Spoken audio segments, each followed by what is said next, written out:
Hello. Welcome to Technology of Self, a podcast about the human potential, grand rising, and evolutionaries. You are welcome to join us in this journey. We're a podcast that's opened up a few times, and our aim is to help support people in coming alive in the belief and knowledge that we are the technology. There's all this life that's coming through technology at this time, and technology can support us in upgrading, up-leveling, and evolving who we already are, because this innate technology that we are, our bodies, our minds, our hearts, our souls, is untapped, and we have so much more that we can expand to and grow into. So that's the point of this podcast. Is called Technology of Self, because you yourself are technology, and there's technology around us. So how we can develop the best technologies, which is here to stay as an extension of ourselves, is by upgrading our own technology, getting to know who we all are already. So thank you for joining us. Please stay tuned, as we're still a new podcast. Even though we've tried over a few years to restart it a few times, it's been in other countries and other ways and other places. And this time we're just devoted to this project as one of our primary pieces to create. And so thank you for all our sponsors who support us in creating this podcast, and our future sponsors, and all our audience. Please do and subscribe if you're just discovering us, and we're aiming to do this once per week. So look out for more, please look out for more interviews with people who are involved in how we can upgrade our bodies and our innate intelligence and our technology of ourselves through the means of mind processes and also using technologies. So today we have Michel Combes, who I have met through one of the groups that I created for networking, a bunch of innovators who are here for helping wake up the world through ourselves, through how we can be better persons, how we can be better people, how we can create a better world within us and around us in all of our connections. So I was very rewarded to meet Michel, as we are on a similar level of what we're creating. And so he's here from Switzerland, and Michel is an electronic engineer with a Ph.D. from Sorbonne University. He is a conscious entrepreneur who founded Adule, which is a development app that develops the mental fitness to help teenagers with anxiety and life changes and life challenges. He is a blockchain tall expert, a digital locksmith, protecting your digital identities, and a passionate gender peacemaker and health hacker. He grew up in south of France with a yoga teacher mom, pioneering Ayurveda medicine in Europe, and spent most of his career in Silicon Valley, California, which is where I'm at right now. He is now in Lausanne, Switzerland, where he's enjoying hiking and tango dancing while pursuing a mission to deliver pure kindness via the technology he created. So Michel is a perfect person to be on one of the early versions of Technology of Self, because he is creating a technology, and his passion is to help people and teenagers come alive through mental health and wellness. And this is a booming industry that's really coming into position right now. Michel, can you tell us a little bit about how you got here? What's your story? How did you come into the path from with technology in hand and into the mental health space, specifically for children? And if you'd like to tell us a little bit more about you and then dive into your story, we are all ears. Yes. First of all, thank you, Denise, for having me. I'm totally grateful to have that interview and share a little bit of my path and my story. with you and the audience. What I can say is that I've been always deep in technology, and that doesn't mean the technology, the innate technology, but both the outside technology, like everybody knows. Just because of my career, electronics. I do electronics since the age of 6. Uh, so I was always a little bit handy and creating gadgets and that type of thing. And so that's all my career that has been in that. But I have a different approach of technology. Is I want to have the technology paired with the human being.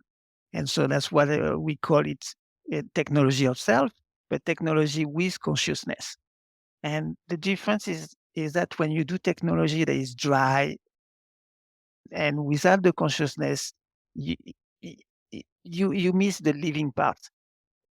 And that's most of the time that creates something that is anthropic, something that consume energy, something that is not regenerating and supporting life. When we add consciousness to the technology, you're aware of the impact of everything that the technology does. You are aware of its footprint. And then when you use a piece of plastic that is landfills that are polluted.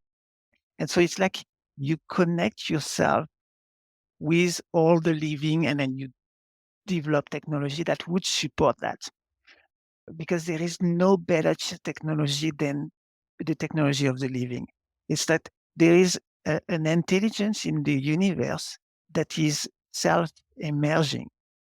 And so this is what I really enjoy doing, the real technology and the living, the synthetic, I would say, the synthetic technology and the organic. When you mix them both, you have the best combination of those. So that's a little bit all my path is how can I, because I have developing a lot of expertise in any type of technology. I can fix any type of mechanics, computers or whatever.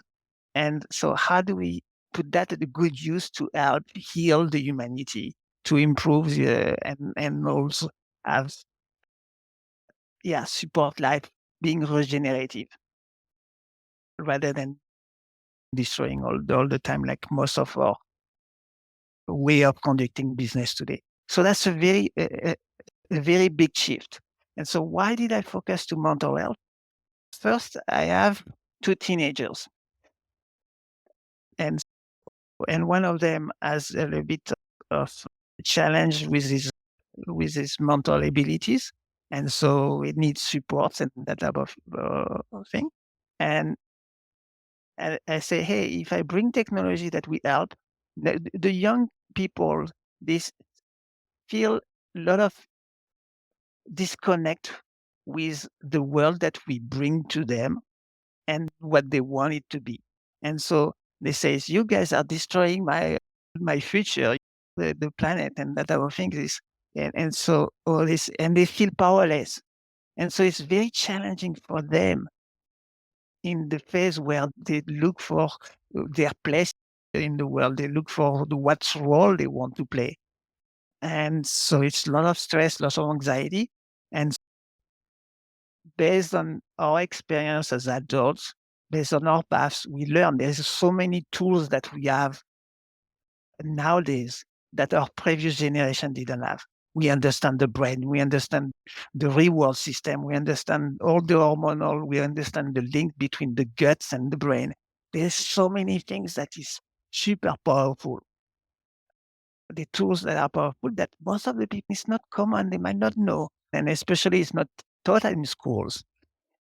And so I want to use technology to broadcast that knowledge and give them a toolbox to be better, to be happy, and to basically one fundamental recipe to have a good mental health is to learn how to love yourself.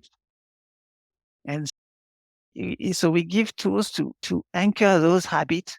Sometimes that's difficult because you're stressed, you don't follow through all your good habits, you eat junk food and all those things. And so it's having a tool that helps you raise your awareness, what works, what doesn't work, what makes you happy, what not make you happy, what makes you depressed and that type of thing. and you have some kind of way of tuning yourself and develop those skills that will last for life. And so that's why I want to have intervene on the mental fitness of the young people, because those are the ones that need the most. I started my entrepreneurship business addressing the menopause problems. So it's for the older women. And it says, if we teach the young girls to take care of their hormonal health earlier, then it will be easier their whole journey, life journey, and their menopause. So the hormonal health starts at adolescence. So you don't have to wait for menopause to say, oops, it's too late. And so it's a question of getting the habit early enough. So we've really made a deep dive on several subjects right here. So Yes. let's take a few of these topics and dive into it, unless there was something that you really wanted to say right now. Just a quick thing is that all those can apply to adults, of course. And I have example. I've got my stepmom. She's 84, 80, 80, no, even more now, 86-year-old. And she made 3 attempts of suicide at 80 something, Whoa. which is crazy because it's everybody can be subject to those type of very deep and dark time. And she mainly did that to escape the situation that she has, and because she feels stuck in their situation and doesn't know how to deal with it. But I give her, when I visited her last time, I give her simple tricks. I say, hey, there is some food that makes you happy. And I give her banana peels. So I was grinding in bananas in her and put that in her shakes. And she make a green initially. Said, no, I don't want to eat bananas. And so I still prepared it. And she drank it when I was not looking at, because she said no, but she did because hey, maybe that's worth. And then she ended up having a better mood at the end. And all those tricks, we should just give them to anyone. And so the application I'm developing with Adori is recommendation based on your situation. Okay. So we asked about your story, and we brought out like your story right now is creating this application, is supporting people in discovering what will help them, where your stepmother, it's that she's in at this time in the winter stage of one's lives. Yes. If you're alone, or that's a deep time of depression because you no longer have your body like you used to. But where we're going right now with technology is that we know, like you say, all this knowledge about what we can do to upgrade our lives, evolve ourselves. And mindset is a huge aspect of this. So Adelaide being a system or an app that is for mindset, and then also the app that I'm creating that we are working on and compare, which we'll share later about, like this is really the seed for helping bring people alive. And so tell me, there's a few questions about this. For one, you're saying that you got to this space because of seeing the experience of people around you and how they're suffering. And then I also know from you is that you have biohack techniques such as the banana peels. Like I do cashews. I didn't know about the banana Yes. peels, but a handful of cashews a day. Yes. And my water, the water that I drink, like this is huge. Like some of my associates, like this is special ionized water. And so some of my associates, like they were like manic depressive and suicidal. And so it really depends on what's inside of your biochemically and emotionally, energetically, and your surroundings. What is the support of life? And it's a substance that is even still don't understand physically. It has 4 different states. There is some state that we don't even understand. It's the only liquid that increase in size when we lower the temperature, when it freezes. There's so many things, but it supports life. It's everywhere. And it has memory. It's And so that magic. means, and Hmm. then it's totally magic. Yeah. And so that means we can put intention in water Yeah. for curing, for whatever things, for helping. Yeah. And, and that's how we move from an outside technology to inside by drinking the water that has been activated. Same Okay. thing. I do activate my water. Yes, me too. And I activate the waters in my body and the surroundings. Like right now, I'm actually infusing steam into the air over there with essential oils. And I do that as much as possible to create surrounding, but also the waters I drink and how we speak to the waters inside of us. And I've actually done ceremonies with small groups of people where we're speaking into the waters, and then we put the we put our attentions into the water and then we drink the water and we put the intentions for ourselves, for our immediate relations, for our community, and for the world and the earth. And Yeah. then we put it all in a pot. We do like singing bowls, and then we put it out in the Fantastic. ocean. When I was living by the ocean, and this ocean had a lot of sargasso, like a seaweed. It was like dirty, like blue Caribbean ocean, supposed to be crystal clear, and it was clear for 9 months. And there's a lot of other people doing that. So we're just like, did we just do that? That's incredible. There's so when people put intention, it really like works. Even if it doesn't, why not just play the game? If you Yes. have doubt, why not play and try it? But this is bringing up your background in science, your expertise that you bring to the table. As in my team, you're considered chief science officer. So you do have the ability to bridge science, the objective Newtonian world of physics with the metaphysics and in the intuitional, the metaphysical, the invisible. So please do tell me a little bit about, for instance, like we're talking about water. And Yes. Let's.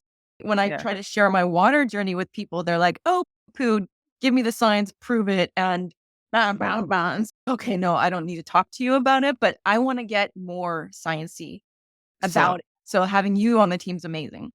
let's talk about the water. Yeah. I do the same. I have a board myself. I have a board where I place all my water bottles.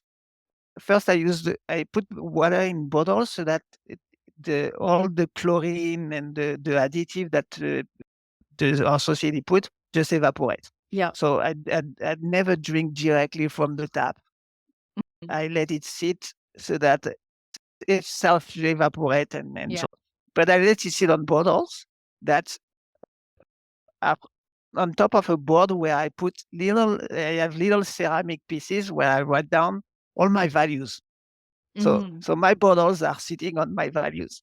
So when I drink, I reinforce basically the values that it's a reminder and then reinforcement of who I am and then how I want to show up to the world. Wow. And so that's the little parenthesis of my personal story of water.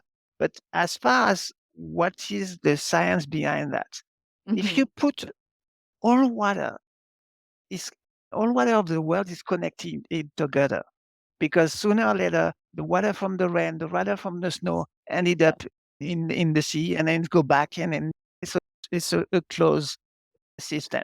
So any type of information you put in that will travel all through the cycle of water. But how do you put information in water?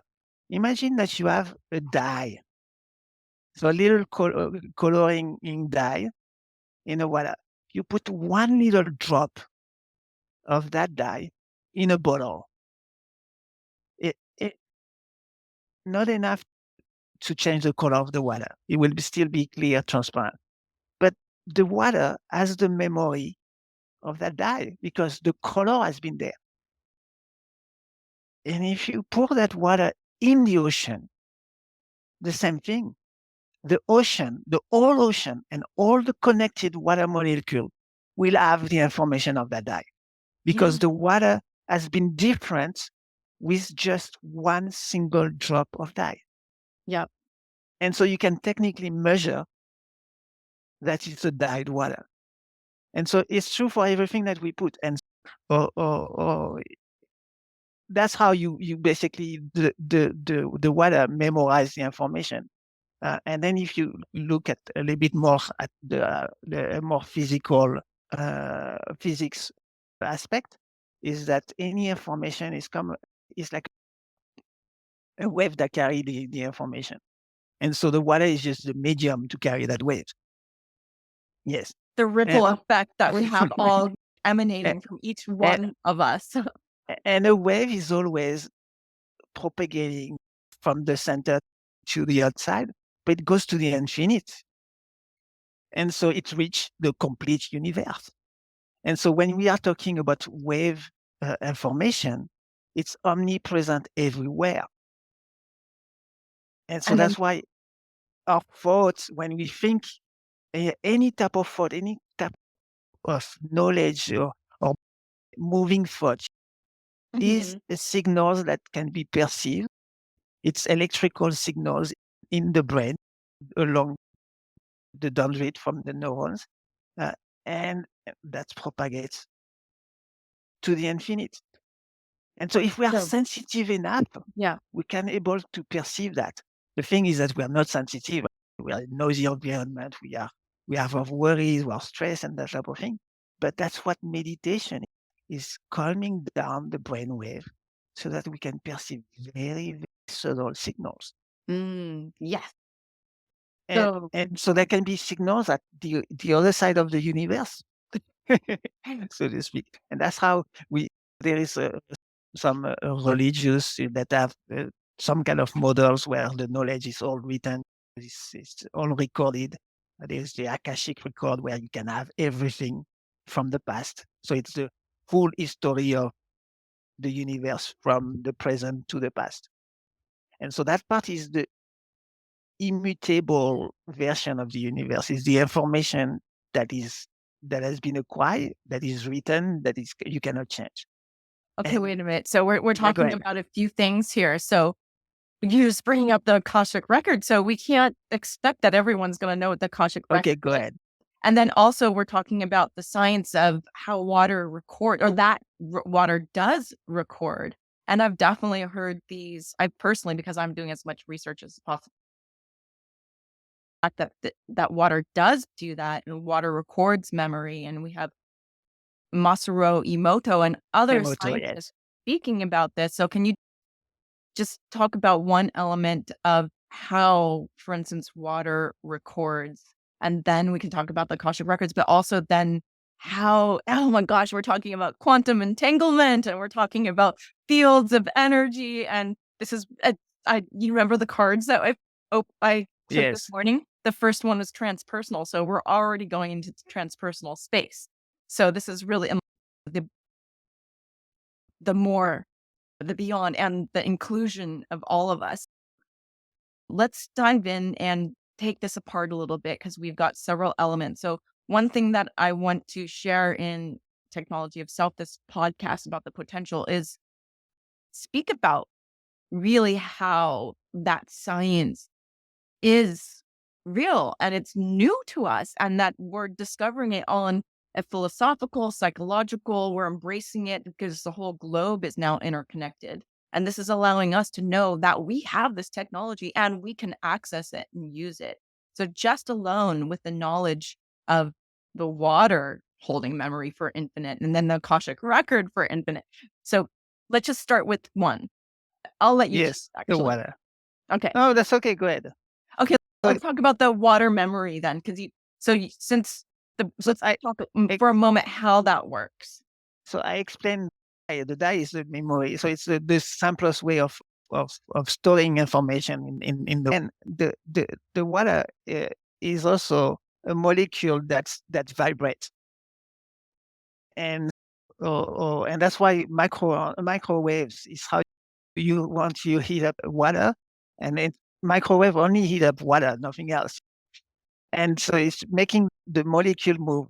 And so the microwave is making the molecule move, and that's heat up basically the food.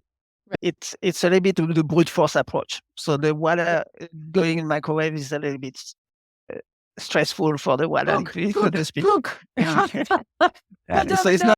it's not a natural, because there is two polarity, two version of the water. There is the version like that and the version like that. And so basically with microwaving, you go to the non-natural way of the water. It might not be totally, I don't know, supporting organic, biocompatible. But so the information, because it's molecule that vibrates, then it's susceptible to receive, to get into resonance with what's sent to that water, either sound, waves, and all those things. And the experience that Emoto was doing was freezing the water by after giving some intention or playing some different music or that type of thing. And Flash freezing. yes. And so when you freeze, what does that mean is that you hold the current structure, the current position of the water, and you hold. You use that as a seed for starting the crystallization, which is the formation of ice. And so for every crystallization, you need to have a seed. And so for the water, that was the seed that is starting with the water that gives the intention. And if you stress the molecule with very harsh music, then the seed will be a little bit amorphic, and then the crystal does not grow harmoniously. If you have something that is like a smooth, regular type of thing, and then it will be a nicer for us, nicer looking crystal. You have to understand that what we find beautiful. Study that because I work in the display industry, making screen television type of thing. And we were working on how do we make the display so that people enjoy more, like find more beautiful the image that we put on the screen. And there is two things that are defining beauty. It's the frequencies, the component of the frequency component in the image, in the information that they receive. If it's too much high frequency, is stressful. If it's too low, that means it's boring or a little bit flat. So it has you have to be in between. So there is a distribution of frequencies that we appreciate, and it's a 1/f. So it's the curve. There's a special curve that we find that's beautiful, and you recognize that type of component, frequency component in any type of spectrum. So in music, so you have you have a little creek that make noise. It's calming. It has that component. The waves in the ocean have that component.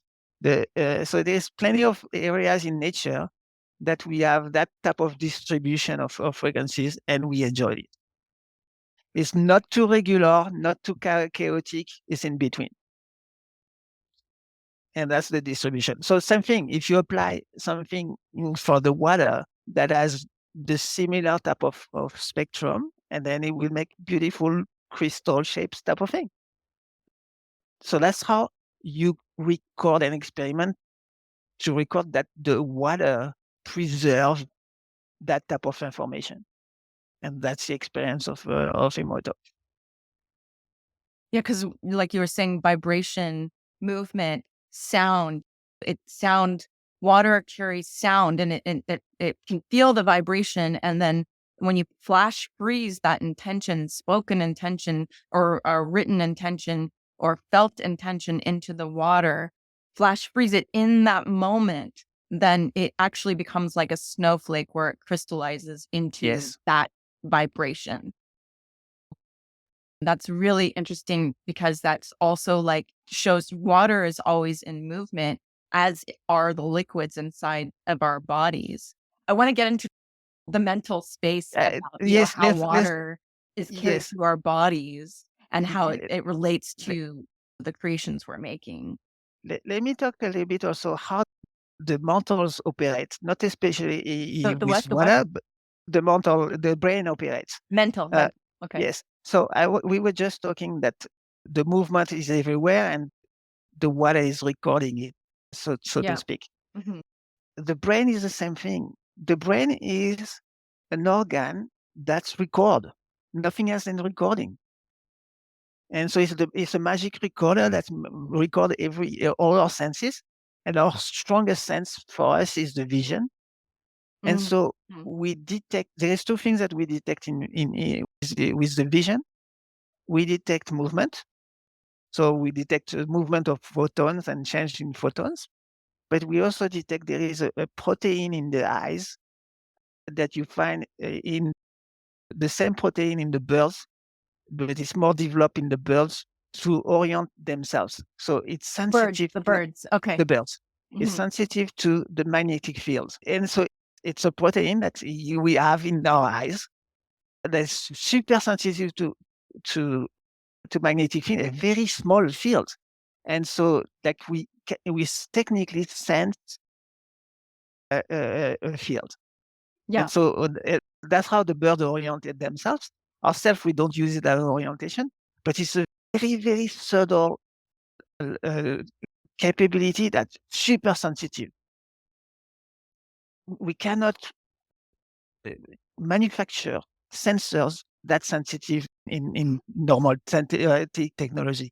It's impossible. It's a quantum phenomenon that is super, super sensitive. And we have that on almost all organism that has vision. And that's why being We a biological being is so yeah. incredible. So And that we haven't even real, we have 1, 2, 3, 4, 5 senses. No, we have 45, 100. Like my colleagues and I are written out all the senses. yeah. We really sense beings. Yes. Yeah. And so this sense, we technically can see field. And that's probably some people develop seeing or eyes and that type of thing. So I don't know Well, if it's the thing, but it might be that way. And it's also, even if we don't consciously see, the brain, the conscious part of the brain is what, 5 to 10%. You still have the right. 95% that is still working full Oh, speed and then receiving the signals. And so we might I not be love when people conscious. talk about this. Love it. Thank you. Just like cheering you on. Keep on going. Yeah. We might not be able to consciously perceive it, but our brain, which is the fantastic recording machine, will probably still record everything. That's the I have, self-conscious, the yes. carries through And the so nervous system and that's every for the, aspect of the body, all our that's, waters. that's Mhm. for the field that we might not be conscious. But even the field that we are conscious, like the vision, everything that is moving around you, you're recording. If you see people walking by, Uh, you the brain is analyzing the way they work and transform you so that your own work after seeing them work is improved. The brain yeah. is always optimizing what you do or who you are based on all the signals that you receive and in this real time all the time. And so there is a cultural load, a database of information that is huge just because we are looking at the world. And so there is a humanity knowledge just because we move and then we watch each other moving. I have a twin brother. I don't know if you mentioned, there is an osteopath and he developed this practice for healing that is called Wutai. And so it's what you call it, the dance. The dance of the organs. Mm. And so he Mhm. call it the small dance. So it's the internal dance. And his theory is that is sharing moves between people because when you share movement between people, you transmit knowledge. Oh, I love it.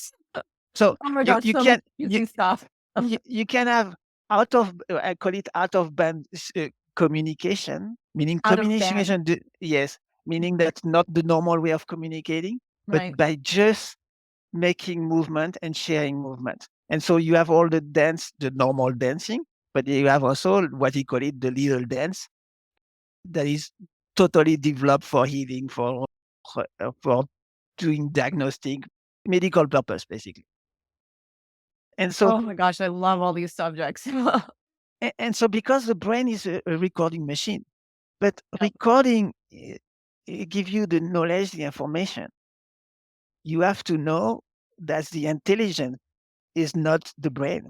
The brain, I mean, you just give you access to information. The intelligence is the observation that you do from that information, and then the decision and that you take based on those information. So the the technology of the human being give you all the information, Hmm. but nothing else. You need to have the consciousness to activate that knowledge and transform it into something that is living in action. And that's why it's so hard with all the technology we try to create life. We cannot create life without life. We cannot But I, create consciousness without mhm. consciousness. So Yeah. any type So, of AI would never be mhm. sentience if you don't put the consciousness on top of it. So that's where the choice, the intention, the soul, the spirit, Yes. the inclination even of evolution. A lot of times we are the next generation and the next generation, and we all have a different input receipt of what comes into the world, and then how we choose to interact with that. And for instance, we're, there's a history or her story or story that a lot of humanity has gone through.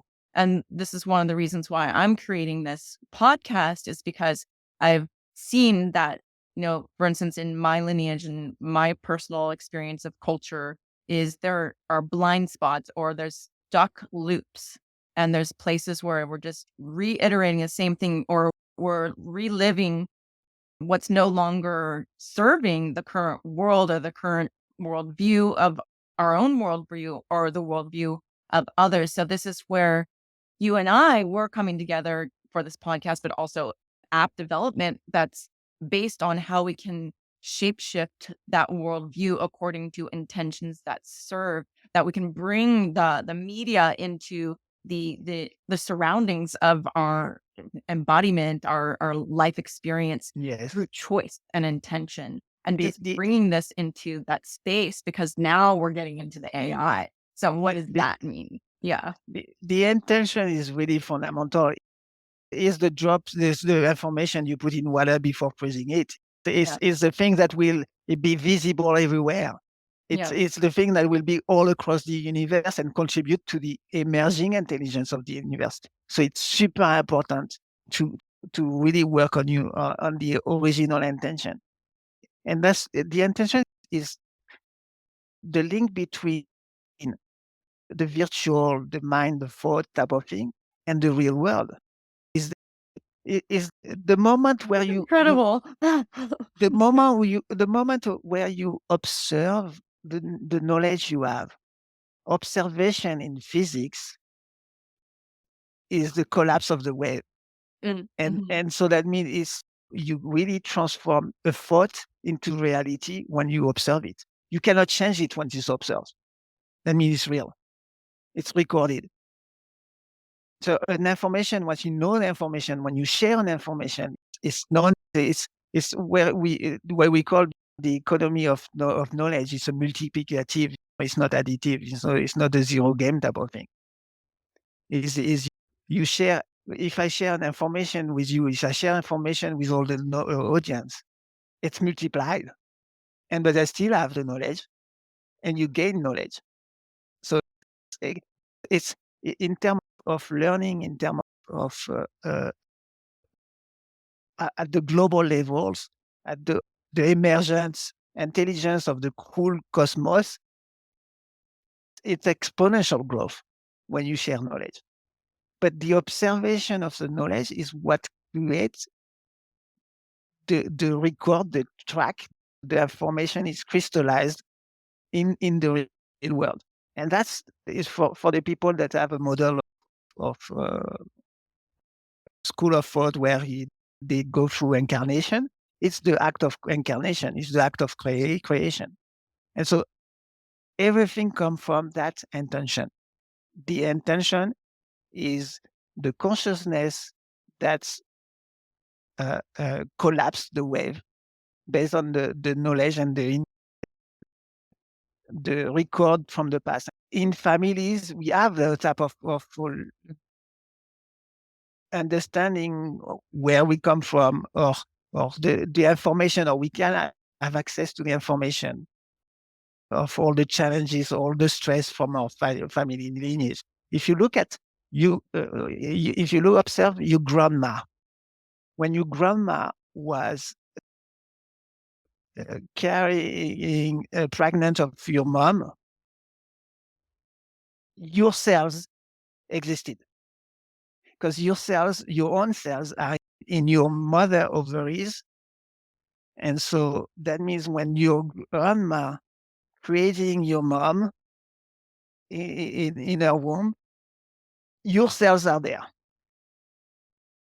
And so if we say that the water carries some memories, that all the cells are based on that liquid, the water in cells are fundamental. And so any type of stress, any type of life events that your grandma have lived at the time she was pregnant of your mom is recorded in your body. And so that's how we carry up the stigma, the learning, the challenges of our family, because the cells exist and they know they have been under the same stress than your grandma at the time. And so somewhere in your organism that might not be conscious, but the information is there. Yeah, phew, that really brings up a lot. So, yeah, thinking about how each one of us are connected to our lineage. And when you think about the fact that the cells, the eggs in the ovaries were there when the mother was born, the grandmother. Yes. And those cells were And created that's your in exact the cells. womb. That's yours, huh? Because it existed. Yeah, so her whole life, your grandmother's whole life carried your mother's or father's egg. Yes. And so, but then before that, and that actually brings, for me, that was a big part of my shift and my healing, is really diving into my lineage through the cells, through the DNA. And Then, yeah. So DNA is different because DNA it carry across generation. Here, I was saying something that even stronger is that your own cells existed at that time. yeah. Mhm. So you were there registering the events that your grandma was living. So it's your own experience. It's not something that is carried over through DNA, which is not, you don't have the experience when you carry through DNA. It has to be expressed. It's a blueprint, but so it's not the epigenetic. It's the blueprint that is carried along generation. If you look at the mitochondria, we have the mitochondria through the mother's Mitochondria. lineage, mitochondria that is from the beginning of humanity. Okay. So So here's the science in you that you're going to teach me a little bit more about this. I have it through experience, but yeah. So basically, the DNA from the mitochondria is from the mother's lineage, but it does not evolve. There is mutation, but it's carried over since the beginning of time. And so everything that is recorded in that piece of of DNA is there forever. That's how we can go back to what we call it the scientific Adam. Eden? Adam and Eve. Adam? Adam, I don't know how you pronounce it. How you spell French it? pronunciation. the first two biblical people. Eden, Adam and Eve. Eden, Eden. yes, Adam and Eve. So they are scientifically, there is one that exists, is the one that has the first version of that mitochondria. So we carry that type of blueprint, plus we carry what we already experience, and that include your grandma experience. We carry that. We have a lived experience that. So it's fantastic, and that's why Right. that's why we have some kind of, some people call it karma, family karma, that we all work within the family. Mm. Yes, and that's really quite a nugget there. Yeah, some people don't really have entire access, a deep understanding of what they're carrying, what triggers them, what brings them into certain modes, how they got their default network or their default mode. Their nervous system has a default mode that could be like fight, right? Could be like fighting, could be freezing, or like freezing could be running. Like that, there's different things that we evolutionarily or non-evolutionary, our biological tendencies are in the face of crisis or in the face of trauma, drama, or even in any moment that could be normal for some people. Some people might be triggered because they have a long lineage of war or being Yeah, used, and they don't even know a lot of times because they're just living in their whatever normal society, not even having war. And then they're living that. But then some people are still, of course, living really tragic things. So the whole idea is, how do we come into a better space through intention, through the knowledge that we have the waters, that the ripples, the ripple effect, the waves that we can create, that we are adding to our own personal network of water, memory, vibration field. And then we're also carrying the old and from our lineage, and then also our current society, depending on our surroundings.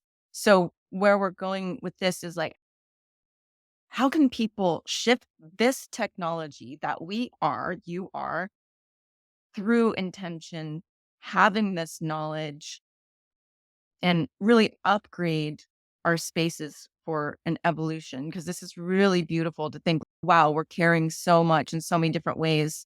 And so if you can speak of it in intuition, evolutionary way, but also a scientific background way, how you think that this intention, these words, these feelings, these creating the epigenetic, or which we haven't even, we're assuming we know what epigenetics is, but no, epigenetics yeah, is where the cell actually forms according to its environment, and it's coming out of stem cell research. And so if you can tell a little bit more about how we can evolve or shift our personal current state of being, and how that will help an individual, their surroundings, their relations, the society, the world. yes. First, there is this knowledge that we carry within ourselves. We don't have to have access to it. Some people live perfectly without knowing it, and they're still able to evolve because the body knows. Yeah. So the question is, do you know it with your 5% of your brain, or do you know it with the rest of your brain? And so the body knows and reacts. Your character itself will reflect your weaknesses, your strengths. And we all evolve based on that type of inheritance. And so one way of discovering it is learning of who you are. And I know that myself, in my lineage, there was a lot of, I come from like Italian, strong Italian family where the mama is ruling the family. So Matriarch. it's very strong female role where the men's are a little bit no room for No to room for the express men. themselves. No Oh, room of for the course. men, exactly. Yeah. And so it's a little bit opposite than what we see in the outside world, but the dynamic is there. And so also myself, my mission, my passion is to also make peace between the genders, because all the men were oppressed and things. Yeah. I see it with my children; they carry the same, so that's my family. And so my role is how we are in an era where the we have to unite the feminine and masculine. I was talking about the creation act. Uh-huh. The it's the whole universe is polarities, and you got the yin and yang, the feminine, masculine, and you cannot create without the polarities. It has to, and that's the intention for being able to create. You have to unite a desire of getting into the real world, and then so you have to have that creation of the polarity that will make the crystallization of the water, will make the recording of the wave in the real world. And it's important. So my mission is to make peace between those energy and unite the feminine and masculine. Together, we have some strengths, we have some differences, but together, that's what we usually assign to masculine. Doesn't mean the gender itself. We can be super masculine in a female body, and vice versa. Uh, and so you have the structure, you've got the nurturing, you have all different. When in yoga, you have all different chakras, and then every chakras has their polarities. And then when there is communication between all of them, then you unite the masculine and the feminine. But in the sacred sense, this means that in your own body, you don't even need to have that outside. In your body, you have the proper balance of energy so that to make everything works from top to bottom. And so to go back to how do you use the knowledge, how do you become aware Yeah. of your lineage and that everything is observing who you are, asking yourself, why are you here? Your why is totally reflecting what you have to do, solve from from Absolutely. your family. And Mhm. so that gives you hint. And of course, there is all different techniques. There is some people that try to analyze their triggering point, their emotion. We understand also different trauma that we have, and that what our own experience Yeah. reflect. I mean, give you hints about why you are here, and why you are here is to solve the your family challenges. Why? Because the same thing is the brain is a recording machine that record all the events, all the things, and then your cells. When I say brain, it's not only in the head. There is more neuron outside the head than Got three if you. brains, they say. Yeah, I don't know. I would, for me, it's a distributed brain. Yeah, all Whole nervous body system, or and then mind. your Mind. gut, your gut is capable of taking decisions without the physical brain. And the intelligence of your organism. So We call that mind because it's everything. It's the the physical, it's the mind, yes. mental, it's the emotional, it's the surroundings. But some people, they differentiate the They do. mind versus the organ itself, the Yeah. Yeah. physical organ, Mhm. and yeah. Yeah. So the information, you're capable of reading the information wherever it's stored in your cell, in your body, your blood, in your whatever, in your liquid that you drink, and you optimize. The whole purpose of this is to self-organize, self-learn, and optimize, and then become better.